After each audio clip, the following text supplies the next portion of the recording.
네, 안녕하세요. 이렇게 예쁘게 생긴 나비가 검은색 이렇게 있고, 그 다음에 파란색, 형광 색깔을 띠는데, 왜 파란색을 띨까요? 파란 색소를 가지고 있어서 파란색을 띨까요? 그러니까 파란색을 왜 띠는지에 대해서 오늘 말씀을 한번 드리려고 하는데, 좀 잔인한 얘기일 수도 있지만, 이 파란색 부분을 떼어서, 만약에 우리가 믹서기에 갈면, 이게 여전히 파란색일까? 이런 질문을 한번 드려봅니다. 예, 좀 잔인하고, 좀 엽기적인 질문일 수도 있긴 한데, 예. 이 파란색 파란색 색소라면 이걸 잘게 쪼개더라도 파란색을 여전히 띄어야 돼요. 그쵸? 예, 파란색 잉크처럼. 예를 들어서, 다르게 질문해 볼게요. 그럼 만약에 이 파란색을 띠는 나비를 손으로 만졌을 때 손에 파란색이 묻어 나올까요? 예, 이런 질문을 한번 드려볼게요. 어떨까요? 제가 정답을 말씀드리면 파란색을 만져도 파란색이 손에 묻어 나오지 않습니다. 네. 그리고 믹서기 갈아도 파란색이 되지 않아요. 파란색이 아닙니다. 파란색 색소를 가지고 있지 않아요. 그럼 왜 파란색을 띠느냐? 파란색 색소를 가지고 있지 않은데도.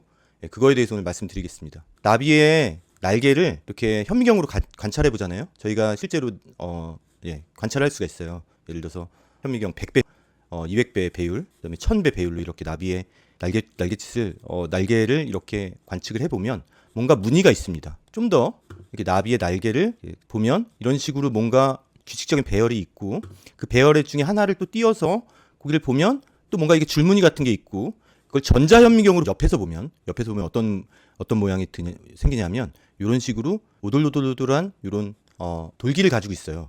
이게 뭐냐면 이 나비의 옆에서 본 모습이에요.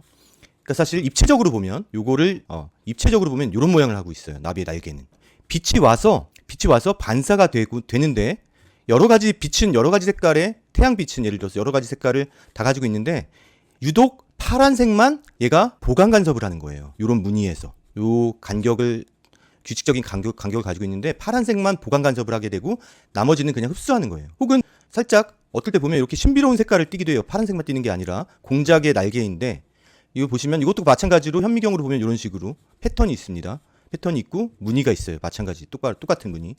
이런 것들이 다 보면 전자현미경으로 보면 이런 식의 패턴을 가지고 있고, 어떤 특정한 색깔을 특정한 부위에서 보강 간섭을 하는 거예요. 그 색깔만, 여러분들 파동의 간섭 현상 아시죠? 예. 같은 위상이 같으면 얘네가 두 배로 커지고 크기가, 혹은 위상이 반대면 얘네가 확 작아지기도 해요. 그리고 우리가 보강 간섭, 상쇄 간섭이라고 하는데, 어떤 색깔이 보강 간섭을 일으키는 거예요. 예를 들어서 이쪽 부위에서 오렌지색이 보강 간섭을 일으키고 여기는 파란색이 보강 간섭을 일으키고, 이렇게 막 현란한 색깔, 막 형광 색깔도 만들고 노란 연두색 이렇게, 이런 것들이 색소 때문이 아니라 빛의 간섭 현상입니다. 그래서 오늘은 왜 나비가 실제로 파란색으로 보일 때 이걸 손으로 만졌을 때 파란색이 묻어나오지 않는지에 대해서, 실제로 만약에 믹서기로 갈면 파란색이 안 되는지에 대해서 말씀을 드렸어요. 빛이 사실은 이렇게 다 들어와서 여러 가지 색깔의 빛이 들어와서 이 파란색 나비의 경우에, 빨간색 나비도 있겠죠. 파란색만 이렇게 보강 간섭을 하기 때문에 파란색으로 보이는 겁니다. 파란색 색소가 들어있는 것이 아니에요. 감사합니다.